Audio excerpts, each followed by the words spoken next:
Hey guys, coming back to you again on Black Ops 3. This map is called Havoc, and I was just running with a couple buddies last night. My buddy Ice and my other buddy we just met, Cobra.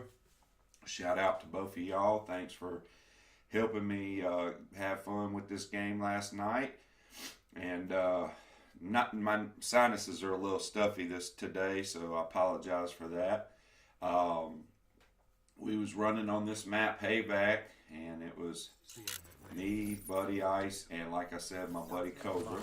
I'm running with the Razorback with BOA 3 sight and stalk, so I can raise up my weapon faster and aim down sight and move faster side to side like that. Running also for lethal and tacticals, trip mines and shot charges. Should have thrown something in there to flush him out, but I missed the throw.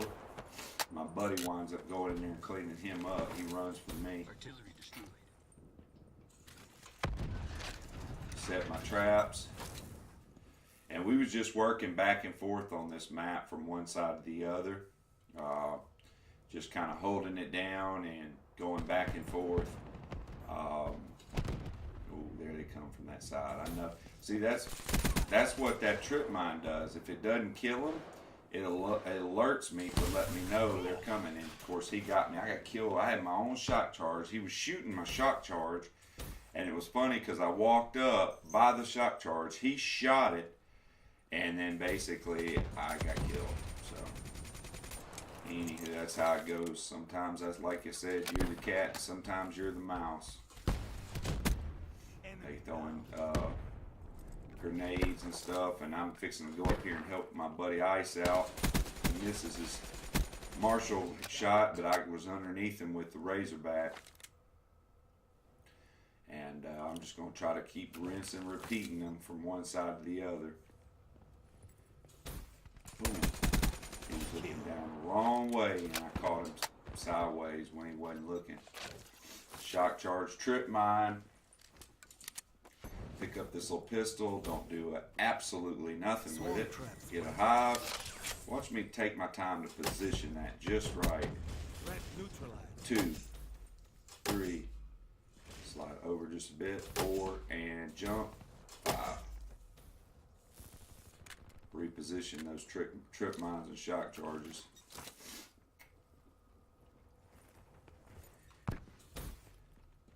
As you can see, we're just kind of, I'm not running all over the map from one side. I'm just staying inside this middle room and just kind of going back and forth, back and forth. Fire break down.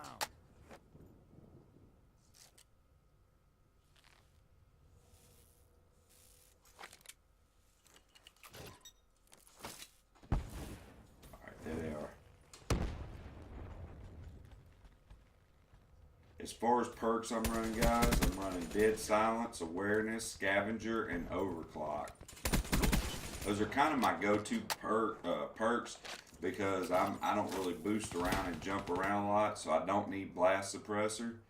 I kind of stay boots on the ground for most of my game. Every once in a while you'll see me jump real quick and get the heck out of the way. But that's about all I really use it for. I don't really use it to be aggressive and chase them down. I more or less just use it to kind of evade and get away from the enemies a little faster. And I do like that about the game, that, you know, it'll allow you, if you get into a bad predicament and there is a position for you. Watch this guy, he don't even see it. But it allows you to kind of get out of the way and stuff like that, man, and I like that. That's the cool feature about having some of the advanced movements. You know, advanced movements, to me, you know, they did it really well with Treyarch. Infinite Warfare, I think, did it okay. That their movements was pretty good as well, with the allowing there to be a bar meter, you know, and when that meter goes all the way down, you can't thrust jump or anything else. You have to wait and let it charge back up. And I think Advanced Warfare would have been a better game. War Machine shutdown. I think Advanced Warfare would have been a better game if they would have implemented that same system with the meter, and not just give everybody unlimited boosting and jumping. It just made the whole game too chaotic, and the movement system was just, it was all over the place. It was really just scatterbrain stuff. And I know that was their first shot at it, you know. And hey, man, overall they did a good job. And the reason I'm saying all this, I'm leading up to World War II coming up, and we got E3 coming around the corner as well next week or so. And you know, I think they're going to handle this boots on the ground game really well, because I mean, there's not really too many things you can do to screw up a boots on the ground, other than the fact of the map system. Watch this guy jump through the window and just go straight to trying to tear up my sentry gun. No, sir. King Slayer. You, never mind. But anyway, getting back to what I was saying, like I said, it's really going to be hard to mess up a boots on the ground game. I mean, think about all the other boots on the ground games we've had in the past. And they all played really similar, but they had different little things, you know, like their perks were different than their attachments for weapons. You know, some games made the fast hands a perk, and some games made the fast hands an attachment on your weapon. You know, it's like fast mags, you know, in Treyarch. But then in Ghost, they have sleight of hand, which allows you to reload your gun faster. So I mean, it's either a perk or it's an attachment on your weapon. Those kind of things. That's about all they can fiddle around with, to mess around with. The only thing I can say that would probably mess up the game is the maps. That's going to be your key deal there, because the maps, if they're super huge, like they are in Battlefield or whatever, it's going to take forever to try to find somebody. The gameplays are going to be slow. It's not going to be that fun. You know, Ghost had a few very large maps, but you know, we still played till the score was reached. You know, it didn't time out. Like there's a map on here. I've got all the DLC maps for Black Ops 3, and one of the DLC maps that I can't stand, really, the top, is Rupture or Rapture, the one where you get in the little robots and you walk around the map, and there's like 60 buildings that have 3 stories in them that you can hide in, and I'm talking about 60 buildings that you can go into in this one little map, or big map I should say.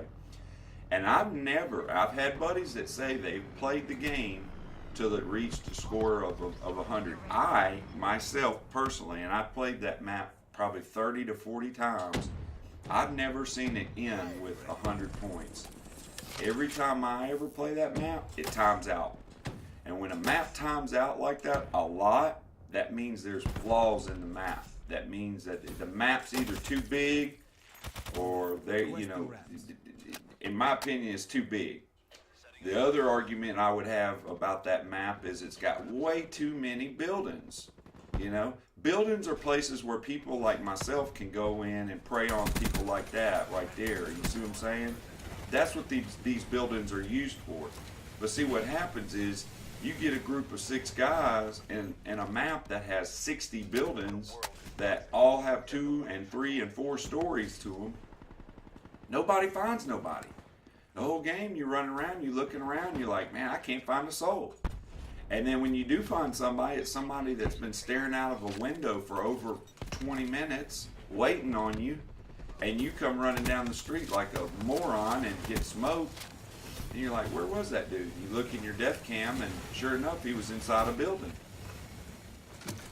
So I'm not a big fan of that one. And of course, I know this one's going to make a lot of people upset because everybody likes it, but I don't like Nuketown either, man. I couldn't stand it. Well, anyway, the game finally ends up. My boy Cobra goes 14-9. My buddy Ice goes 19-6. And I went 36-2 with 3 assists and 18 KD.